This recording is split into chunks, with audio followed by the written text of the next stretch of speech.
नमस्कार, राम राम समस्त भारतवासियों को, हिंदी जानने वाले सभी लोगों को मेरा नमस्कार।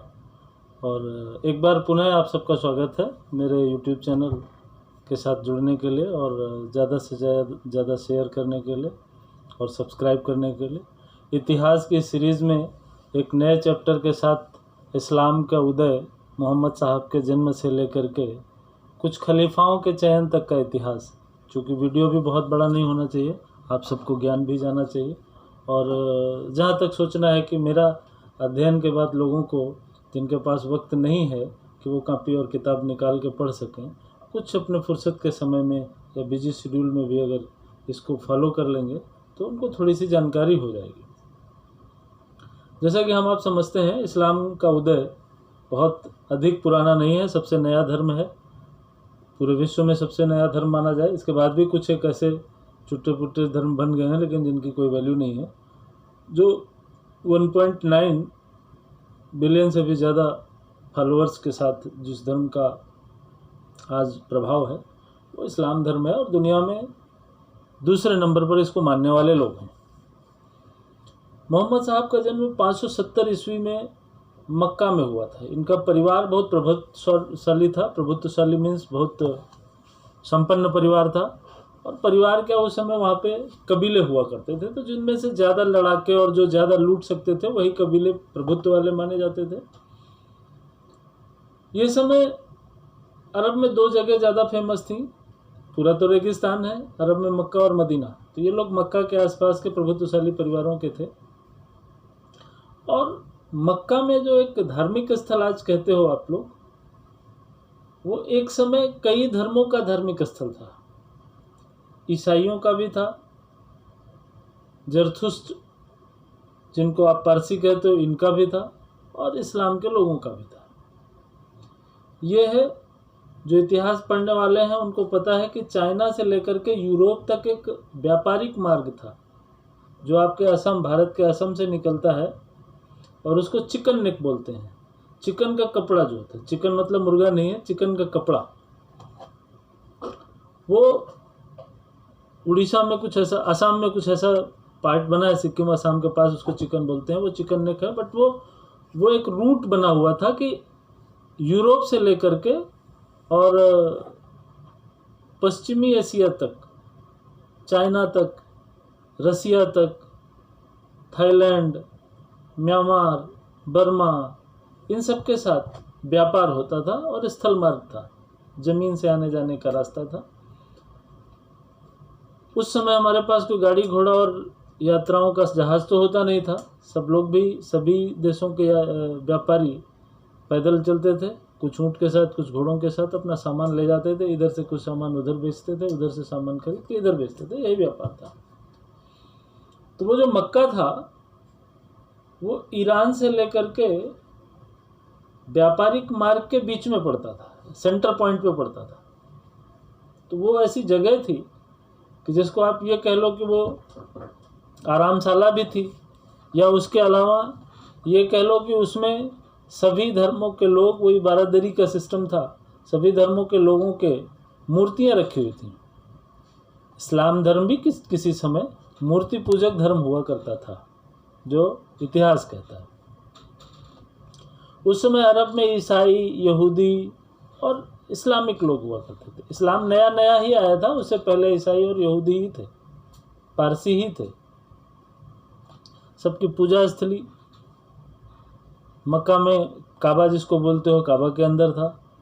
सब अपनी मूर्तियां वहीं रखा करते थे और सब मिलकर साल में एक बार समायोजित होकर, एक साथ होकर के पूजा करते थे। सब व्यापार में बिजी रहते थे, अपने अपने धंधे और रोजगार में बिजी रहते थे। साल में उन्होंने एक समय ऐसा निकाला था कि वो मक्का में एक उपस्थित होते थे और सब मिलके पूजा करते थे।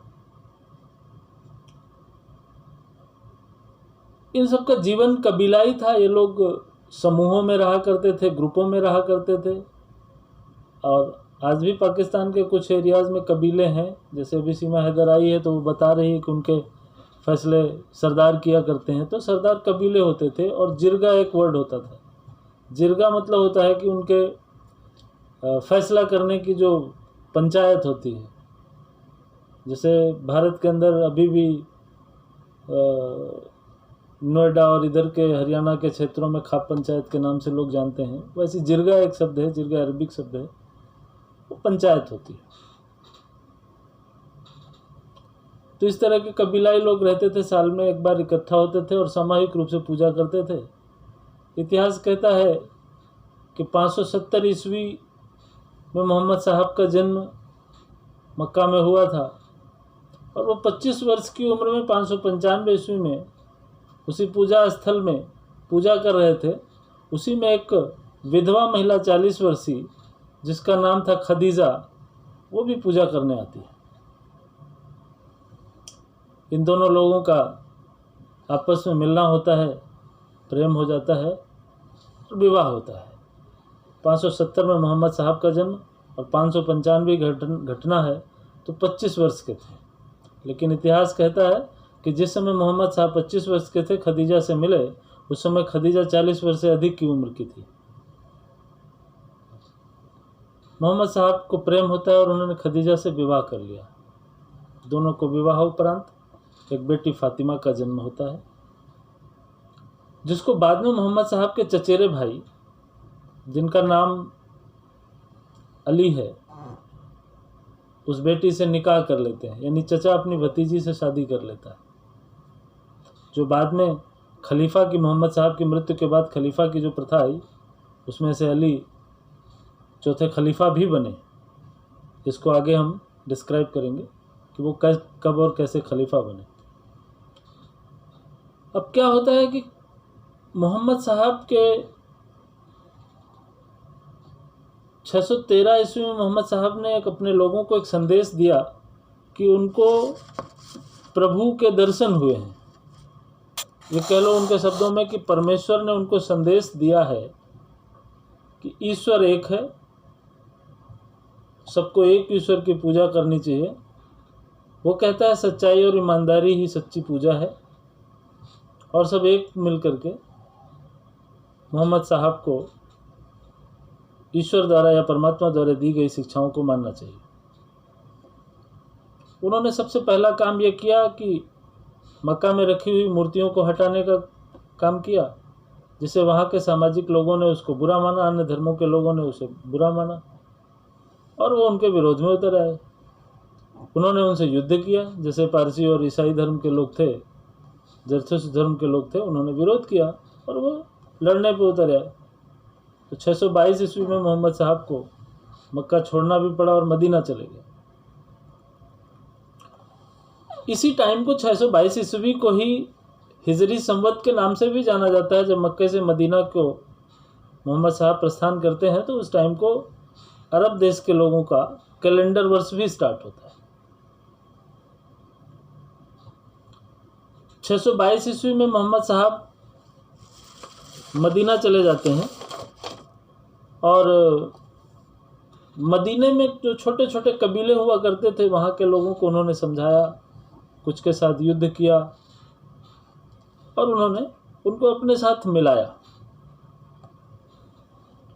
उसके बाद जब वो फिर वापस 1 साल के बाद फिर वापस आते हैं मक्के की तरफ, तो उन्होंने सबसे पहले अपने ही चचेरे भाई बद्र को मारा, चूँकि वो उनका सबसे बड़ा विरोधी हुआ करता था। और कहते हैं कि 900 लड़ाकों की सेना उसके पास थी और मोहम्मद साहब के पास कुल 300 लड़ाके थे। फिर भी 900 लड़ाकों का सरदार को मोहम्मद साहब ने मारा, यानी अपने चचेरे भाई बद्र को मारा और उसकी सेना को भी अपनी सेना में मिलाया। अब इनके पास सेना की क्षमता भी ज़्यादा हो गई और इन्होंने मक्का के चारों तरफ 2-3 और राज्य थे, जिसमें सबसे पहला तो इनका करीबी ईरान ही था।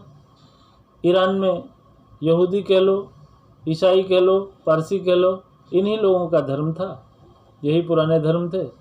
इनके ऊपर आक्रमण किया, इनको जबरन धर्म परिवर्तन कराया गया और ये लोग यहाँ से मुस्लिम हुए। अच्छा, देखते हैं इतिहास में कि ईरान में ही 2 तरह के मुस्लिम हैं। शिया और सुन्नी का इतिहास ईरान में ही मिलता है। ये जो ग्रुप हुआ था, इन्होंने जब 900 और 300 मिलके, जो भी इनकी संख्या बनी हो इसका कोई विवरण नहीं मिलता है, तो उसमें से 2 ग्रुप बने थे और उन्होंने 2 अलग अलग दिशाओं में जा कर के इस्लाम प्रचार के लिए, उन्होंने धर्म प्रचार के लिए प्रस्थान किया। इससे पहले मक्का के आसपास संप्रदायों की प्रथा हुआ करती थी। जितने धर्म थे उतने संप्रदाय थे। अब जैसे ही उन्होंने ईरान पर आक्रमण कर दिया, मक्का के अंदर रखी मूर्तियों को हटा दिया, जो कन्वर्ट हुआ तो कन्वर्ट हुआ, नहीं तो जो वहाँ से हट सकता था वो हट गया। कहते हैं उसी समय कुछ ऐसे पारसी लोग वहाँ से निकल करके भारत के गुजरात में भी आए, और जो आज तक पारसी धर्म का पालन कर रहे हैं और बड़े बड़े व्यापारी हैं। टाटा बिरला जैसे लोग उसी परिवार से आते हैं और उसी स्थान से आते हैं, वही धर्म के मानने वाले हैं, वही लोग हैं। इन्हीं के परिवारों को वहाँ से हटना पड़ा। तो इस तरह से अब यहाँ पर संप्रदायों का स्थापत्य न हो करके इस्लाम यानी एक धार्मिक विचारधारा का स्थापत्य हो गया।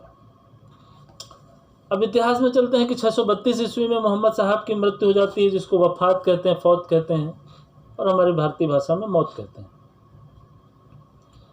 तो इस्लाम के मोहम्मद साहब के मरने के बाद इस्लाम के खंडित हो जाने या बट जाने या ख़त्म हो जाने का डर था, तो इसके लिए एक वैध उत्तराधिकारी की तलाश थी। वैध उत्तराधिकारी किसको बनाया जाए, किस तरह से चलाया जाए, जिसके ऊपर सामाजिक धार्मिक दोनों तरह की जिम्मेदारियां थीं। किसी को कोई आइडिया नहीं था। अब तक अरब के लोग मात्र और मात्र वेजेंटाइन और फारसी सेना के, फारसी राज्यों की सेनाओं के लिए लड़ाके हुआ करते थे। इन लोगों के पास कोई एक्सपीरियंस नहीं था शासन करने का। ये वेजेंटाइन शासन और पारसी शासन, उन शासकों के नीचे ये लोग लड़ाकों का काम किया करते थे। अब ये शासन ख़त्म किए इन लोगों ने, तो इनके पास एक समस्या आ गई कि शासन कैसे किया जाए, कोई एक्सपीरियंस नहीं है। तो इन्होंने इसके लिए एक संगठन बनाया, जिसका नाम दिया इन्होंने खिलाफत संगठन। इसी संगठन का मुखिया खलीफा होता है। खिलाफत का मुखिया खलीफा होता है। जिस इतिहास को देखेंगे तो 1919 में इस खिलाफत का समर्थन भारत के लोगों ने, भारत के मुस्लिमों ने भी किया कि ये होना चाहिए, चूँकि ये पूरे इस्लाम जगत का सर्वेसर्वा बनता है ये व्यक्ति, ये खलीफा पद, जिसको कांग्रेस ने, उस समय की तथाकथित कांग्रेस ने इसका समर्थन नहीं किया था, और महात्मा गांधी ने पूर्ण समर्थन किया था। इसको भारत के इतिहास में पढ़ा जाता है। अब कहते हैं कि खिलाफत को इस्लाम का उत्तराधिकारी घोषित करने का अधिकार दिया गया। जो ये खिलाफत संस्था थी वो इस्लाम के उत्तराधिकारी को घोषित करेगी, और प्रथम खलीफा मोहम्मद साहब के दोस्त अबू बकर को बनाया गया। इनको 632 में ही, उनकी मौत से कुछ समय बाद इनको बना दिया गया। और कहते हैं कि किसी का भी सिलेक्शन कर दो तो सब लोग उससे खुश नहीं हो सकते। तो कुछ लोगों ने इनका विरोध भी किया कि ये कैसे बन सकते हैं। उसके साथ साथ मोहम्मद साहब के जो मित्र थे अबू बकर साहब, तो अबू बकर साहब ने सिर्फ और सिर्फ 2 साल तक ही खलीफा पद पे काम किया। उसके बाद इनकी तबीयत खराब हुई, इनकी मृत्यु हो गई। किसी ने इनके साथ कोई व्यवहार नहीं किया, इनकी मौत हो गई। लेकिन इन्होंने क्या किया कि मोहम्मद साहब के ऐसे 4 मित्र बहुत घनिष्ठ हुए, जो मक्का से मदीना जाने में मिले। अबू बकर साहब भी उन्हीं 4 मित्रों में से थे, और उन्होंने उन बचे हुए 3 मित्रों में से ही उन्होंने एक अन्य व्यक्ति को उसका खलीफा नियुक्त कर दिया, अगला खलीफा नियुक्त कर दिया। जबकि बहुत सारे मुस्लिम लोगों को, सांप्रदायिक लोगों का विचार था कि उनकी बेटी फातिमा के पति या मोहम्मद साहब के चचेरे भाई, दोनों बात एक ही है, अली को अगला खलीफा चुन लिया जाए। लेकिन वो व्यक्ति बहुत होशियार था। उसने जो है अली को न बना करके अगले मित्र उसको अपना खलीफा नियुक्त कर दिया। उस व्यक्ति का नाम था उमर। उमर से कुछ ही लोग खुश हुए थे, जो कि उस समय मक्का में उपस्थित लोग थे, वही लोग खुश थे, बाकी उमर से कोई खुश नहीं था।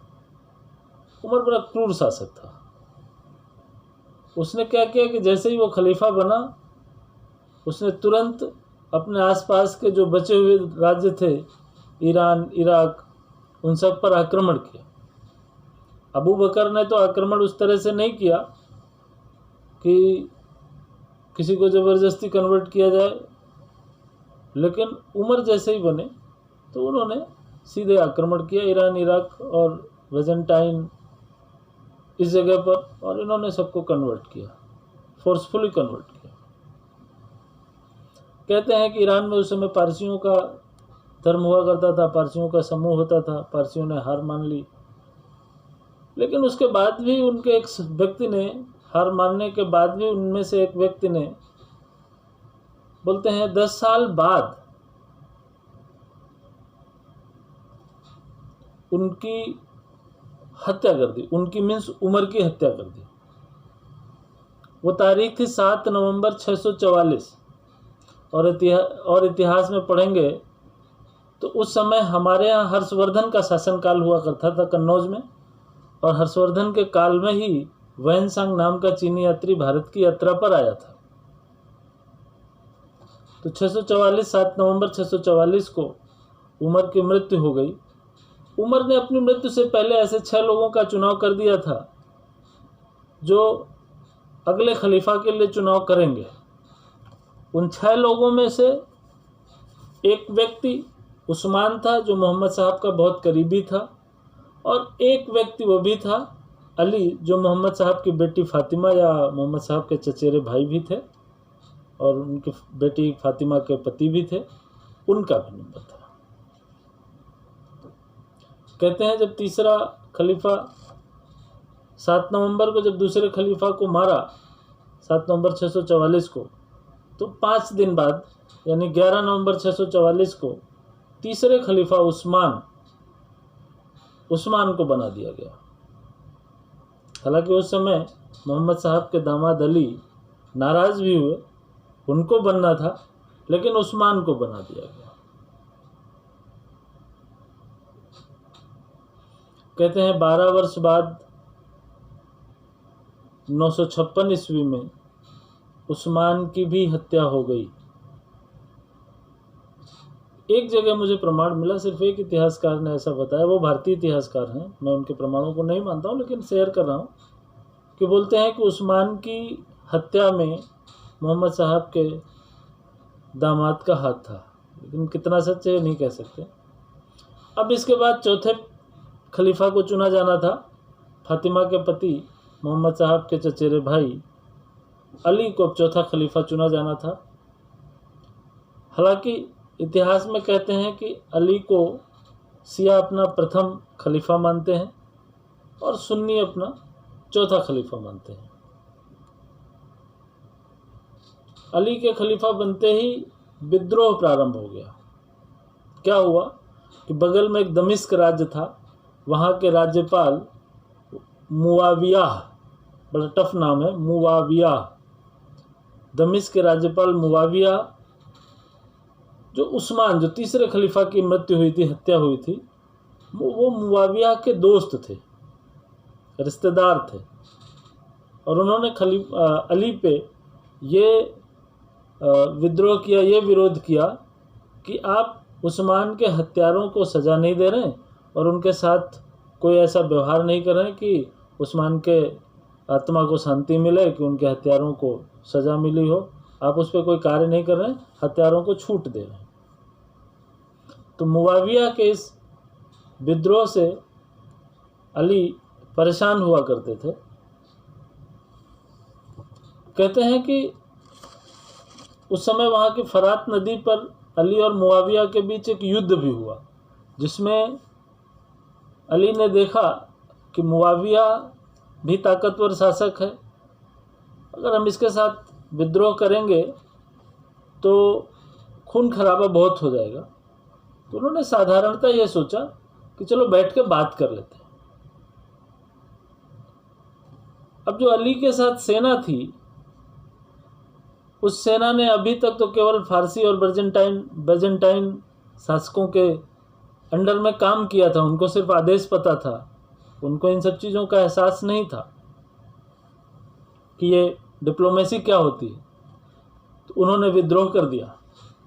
उन्होंने कहा कि अरे, अली ने तो युद्ध नहीं किया, हमको तो सिखाया गया है युद्ध करना है किसी से भी और मर के ही फैसला लेना है। अगर हम जिंदा रहेंगे तो हम जीतेंगे, मर जाएंगे तो कोई बात नहीं। उसकी बात हुई।